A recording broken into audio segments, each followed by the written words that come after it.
Assalamu alaikum, my dear students. Today we are with the second lecture of genetics and evolution. आज का जो topic start करने से पहले आई थिंक जो सेकंड टॉपिक आपके सिलेबस में दिया गया है ना, that is about inheritance pattern of haemophilia and colour blindness. उसको स्टडी करने से पहले आज हम एक टॉपिक के बारे में बात करेंगे which is mentioned in your text as well, that is called as pedigree analysis. So pedigree का माने अगर हम देखेंगे ना, इंग्लिश में इसको बोलते हैं हम नस्ब। सो और इसका एक साइनोनियम है इंग्लिश में, that is family tree.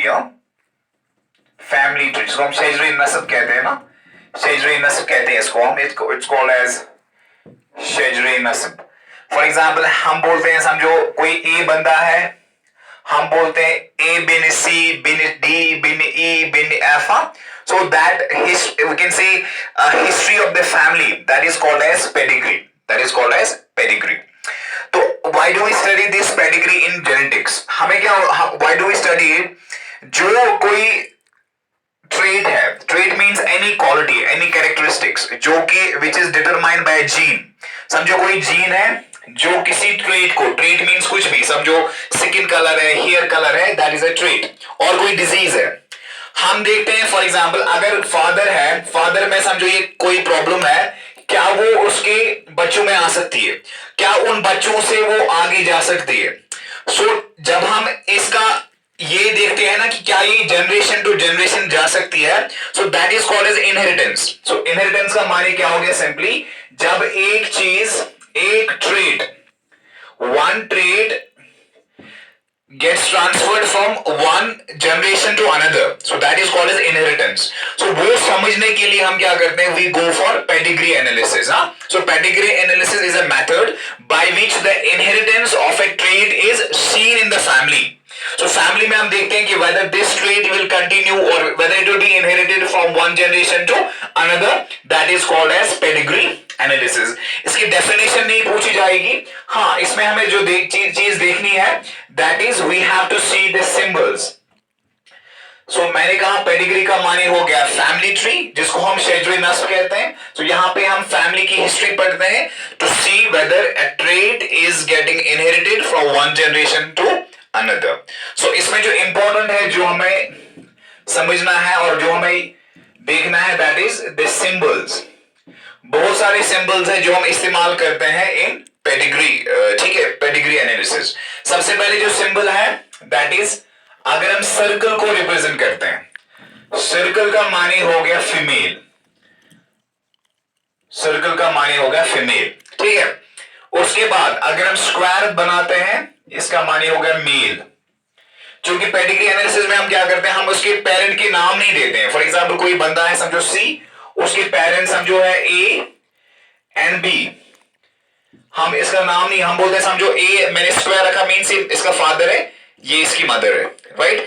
So circle represents female, square represents male. उसके बाद अगर हम डायमंड बना, डायमंड जैसे बनाएंगे ऐसे, it means unspecified gender. Unspecified gender, gender का माने हो गया ये सेक्स ऑफ एन इंडिविजुअल, यानी ये ना इसका भी पता नहीं मेल की ना female. So that is represented by diamond. उसके बाद अगर हम ऐसे बनाएंगे, यानी square which is connected to this circle by horizontal line, so इसका माने होगा मेटिंग, मेटिंग और रिप्रोडक्शन ना, ठीक है बेटा। उसके बाद next symbol is square and circle connected by two horizontal lines. इसका माने हुआ बेटा कॉन्सेंजिनुअस मेटिंग, कॉन्सेंजिनुअस मेटिंग।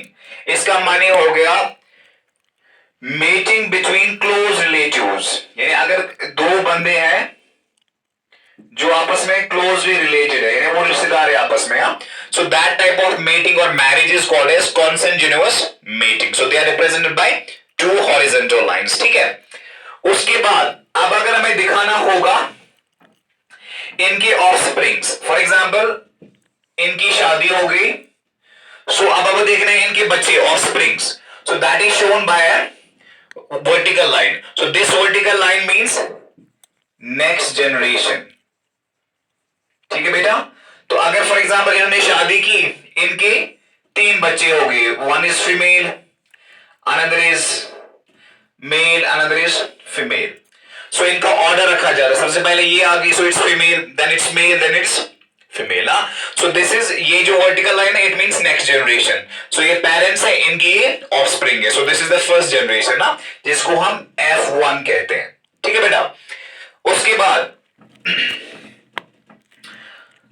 और कुछ सिंबल्स है जो आपके टेक्स्ट में नहीं दिए गए हैं, वो कभी कभी पूछा जाता है, और for your information, for your knowledge, I would like to add them. कभी कभी क्या होता है कि अगर दो, वी कैन से एक कपल है, मेल एंड फीमेल, इनकी शादी, इनकी मीटिंग हो गई, वहां पे ट्विंस हो गए, सो ट्विंस ऐसे रिप्रेजेंट किए जाते हैं, so they are drawn by 2 lines. अब अगर ये फॉर एग्जांपल ये है, सो मींस ऐसी कंडीशन है, ये जो दो ट्विंस होंगे, they will be of same gender, same sex, so यहां पे फीमेल्स है। ऐसा भी हो सकता है कि इनका जेंडर अलग अलग होगा। अब अगर ये ट्विंस आपस में कनेक्टेड नहीं है, so that kind of twins are known as, इनको हम बोलते हैं बेटा नॉन आइडेंटिकल, नॉन आइडेंटिकल और डाइजाइगोटिक ट्विंस। यानी अगर दो ट्विंस है आपस में, they are not connected, so that mean they are non identical और dizygotic twins, mean they are form from 2 different zygotes, so they are non identical और dizygotic twins. ठीक है बेटा, उसके बाद अब अगर ट्विंस है लेकिन दे आर कनेक्टेड ऐसे, सो दिस, ये वाले ट्विंस होते हैं, they are known as identical और मोनोजाइगोटिक ट्विंस। यानी एक ही जाइगोट में बाद में ये डिवीजन हो गया, जिसकी वजह से ट्विंस बन गए। ठीक है, so they will always be of same gender. जैसे फॉर एग्जांपल अब ये दोनों, ये भी हो सकते हैं, मेल्स भी हो सकते हैं,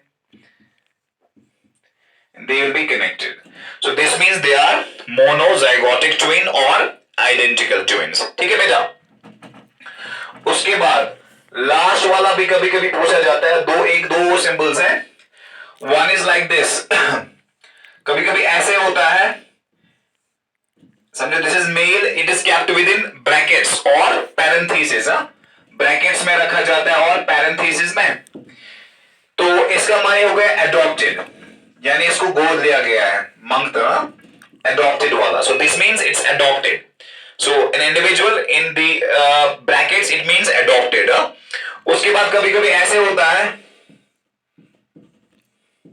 इसका माने हो डिसीज्ड, यानी इसकी टिकट कट चुकी है, सो डेड और डेथ। ठीक है बेटा, उसके बाद कभी कभी बेटा ऐसे होता है, सर्कल बीच में इसका हाफ कलर होता है, इसका माने वो बेटा करियर, यानी इसमें जीन अफेक्टेड जीन वाला है लेकिन डिजीज नहीं हो रही है, so that is called as carrier. अब अगर ये पूरा अंदर से फिल्ड है, सॉलिड बना है, मींस फिल्ड कलर है अंदर से, इसका माने हुआ अफेक्टेड, यानी कोई समझो कोई डिजीज है, इसको वो हो गई है, सो इट्स अफेक्टेड। ठीक है, अब हम किसी डिजीज ए के बारे में बात कर रहे हैं, अगर हमने सर्कल बनाया, उसके अंदर कलर किया, उसके अंदर से सॉलिड कलर किया, इसका माने हो गया बेटा उस वाले फीमेल में वो डिजीज है। इसी तरीके से अगर मैंने ऐसे बनाया, स्क्वायर बनाया, अंदर से कलर किया इसको, so it means affected male. So जिस डिजीज और जिस ट्रेट के बारे में हम बात कर रहे हैं वो इस इंडिविजुअल में है, अफेक्टेड है। कोई डिजीज के बारे में हम बात कर रहे हैं, so means this male is suffering from that disease, so this is the affected. So circle having solid colour, अंदर से कलर करके, सो इट्स अफेक्टेड मेल। ठीक है, so this was about the pedigree analysis. कल हम बात करेंगे inheritance pattern of haemophilia and colour blindness. ठीक है बेटा, आज आप लोग इसको रिवाइज कर लेना। So pedigree mean simply the family history, जिसको हम शेजरे नस्ब कहते हैं। So this is studied so that to see the inheritance pattern of a trait और a disease in a family, we can say tree. ठीक है, तो यहां पे डिफरेंट सिंबल्स है, इनको अच्छे से नोट डाउन कर लेना। एंड उसके बाद हम कल will talk about the inheritance pattern of haemophilia and colour blindness. ठीक है, सो टेक केयर, अस्सलाम वालेकुम।